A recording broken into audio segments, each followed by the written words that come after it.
Adult Protective Service. Was that were there two different groups you contacted? Or? The only one I contacted was Adult Protective Services. Okay, okay.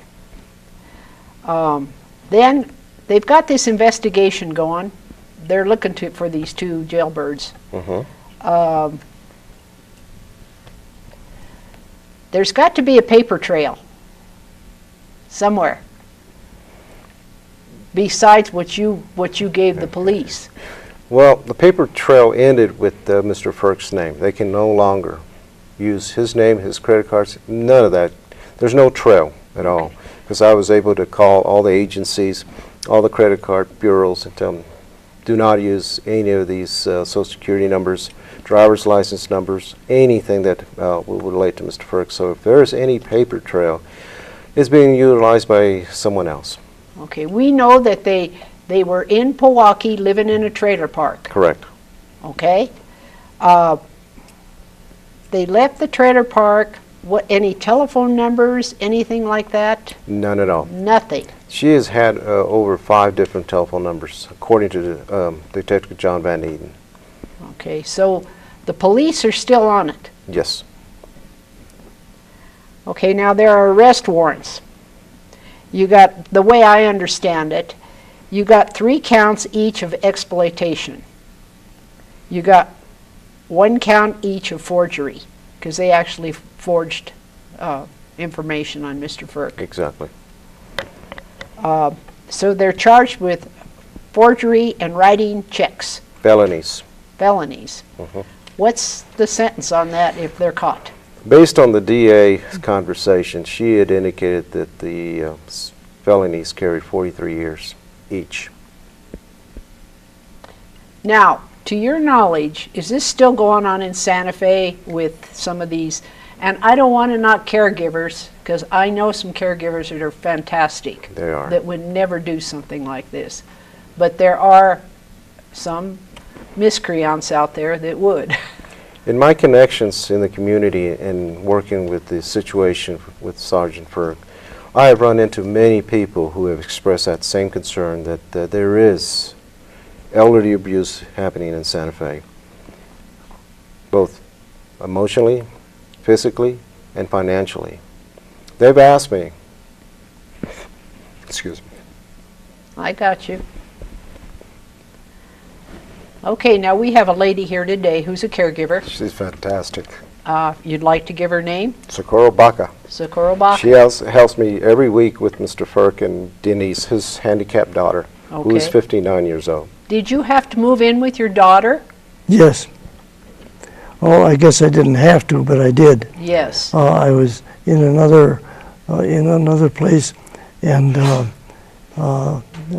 couldn't handle it financially, and I was always afraid that my daughter would be in trouble. So I quit that and just moved in with my daughter. Well, thank God for your daughter. And she is disabled? Yes. What did you do for a living, Mr. Ferk? I worked for the federal government, Federal Highway Administration. You did? Yes. Well, I'm surprised I didn't meet you. I worked for the Department of Transportation. No. That's Yeah. where he was. Yes. Yes, I went to the Highway Department quite often. Uh-huh. And I probably did meet you, and yeah. I don't remember. You may have seen me, but Oh, I'm sure I did. But I used to go over there, and then I'd go with our engineers out to the field and work with them in the field as well as in the office. But most of my time was spent at the Highway Department and at the federal building. I knew most of the people from the Federal Highway Administration. Yes. Nice group of men. I understand that one of your main things for coming on this show today is to let people know what happened to you, to protect other people from fraud and theft. That's correct. Yes. And the people who are being mishandled by others, the people that are being mishandled should try to get to someone to ask for help. I don't know where the best place would be, to tell the truth. I don't know if it would be the police or if it be some city or state organization, I'm not sure. Gil, what would you recommend that people do? Well, going back to that same question before I chuckle a little bit, people have asked me, how many Gil Martinez's out there? That's right. There's only one. It says, we wish there were many like you. Because I've talked to more than 45 people, whether they're bankers, tellers, associates of Mr. Ferk, or mechanics as well, knew of something was wrong. And of course my question to them is, why didn't you do something? And I can see why. It's a huge responsibility. It is a big responsibility. It is. He is part of my life.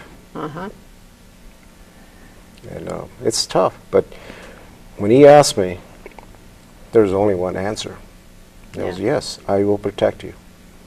Well, people have to step in when something like this happens. Exactly. And I would definitely recommend that anybody that realizes if they have a loved one that's been abused in any way, to call the police department.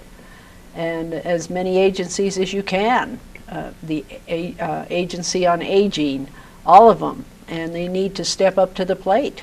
And bottom line, Carlene, people do not want to step in.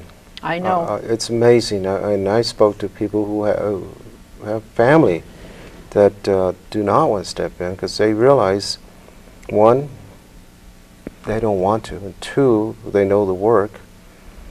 And it's just sad that they don't take care of their families. Mm-hmm. Mm-hmm.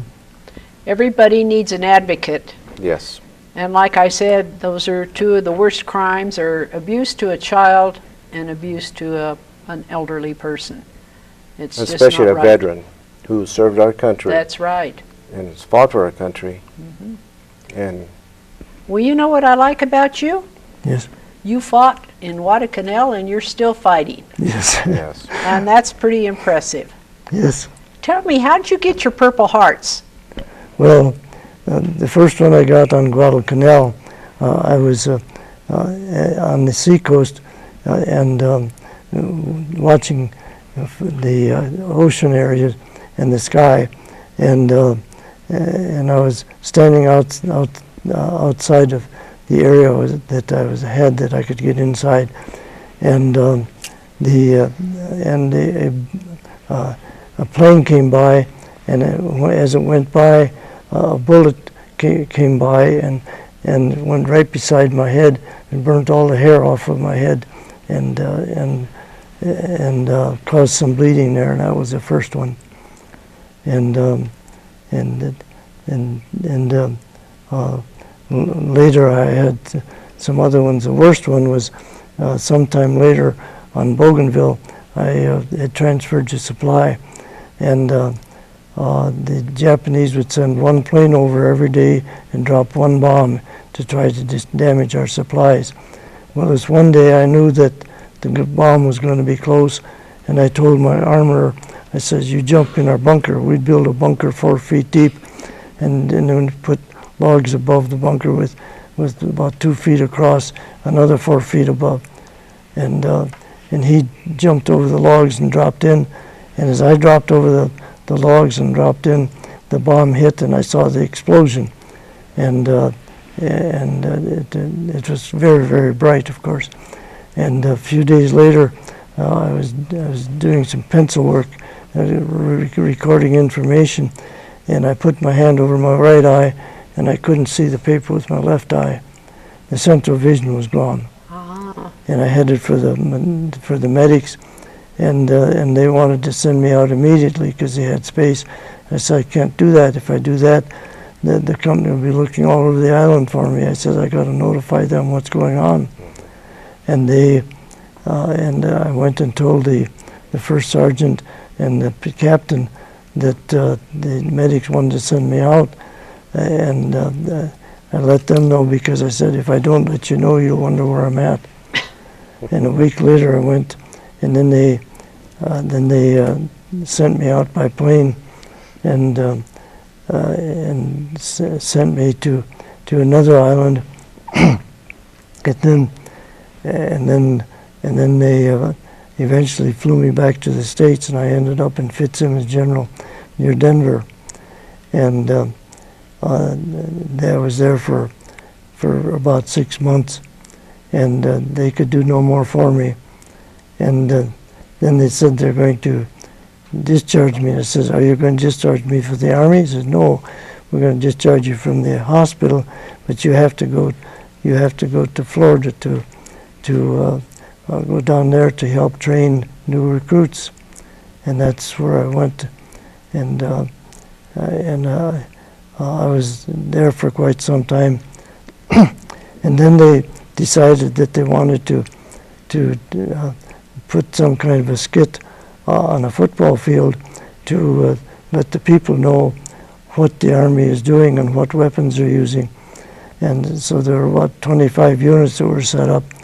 And when we went to the football field, there was somebody that told what weapon was being used, how it was being used, and the weapon was fired. And the people had to buy war bonds in order to see it. And that went on for, we were showing this for about 4 weeks. And then when it was all over, they had added up the money that the people had paid to watch this, and found out that the people had paid for half of the Second World War with the money that they had paid in order to see these skits. And after that was over, we went back to Florida, and well, anyway, for myself, I went back to Florida, and then eventually I was sent home because of the wound that some of the wounds that I had gotten. One of the wounds was the worst one, was the one where the Japanese dropped the bomb, and they found out that the central vision was gone from my left eye. Yeah. And they wouldn't send me back to duty. They decided then to discharge me, which they did. Then I headed back to Bismarck, North Dakota, where we started from. And there's a young lady there that I had become acquainted with and asked her to marry me. Oh. And so that was a good move for you then. Yes. Yes. Well. And we were married, and then I was working in restaurants for a while, and then I finally worked for the Federal Highway Administration, and they moved me to New Mexico to take charge of the office in New Mexico for the auditing. Well, that was a good move for you then, yes, Sergeant. It was. One of his skids, he was telling me that they had to cut back on the amount of explosives. They were blowing up too many football fields. Yeah. Gil, do you have some closing words for the audience? Yes, I do. This abuse with the elderly is happening today, and it will happen tomorrow. It will continue until someone steps up and takes responsibility, like I did. But it's happening. It's surprising that those who taught us how to walk and talk are not being protected. And they need protection. And we have a lot of baby boomers today. That's right. And that's going to be needed in the next 5-10 years. I'm 63, and we have a bet that he's going to outlive me. Well, he's doing a pretty good job He of is. outliving all of us. I think I should go ahead and pay up. Okay. But there is abuse out there, and we just need more support and spread the awareness, because it is happening. It's not just here. It's all over. That's right. And that's the message I want to leave with the public. I appreciate you coming on today. Thank you. I want to tell the public, watch out for these two birds. If you know anybody, know where they are, please contact the proper authorities. Exactly. And give their names once again. Diane Zeman and Joseph Frasco. Okay, remember that. Okay, Sergeant, it's a pleasure to know you. Thank you. Thank you. Carly. Gil, thank you so much. As always, my friend. All righty. And thank you, Santa Fe.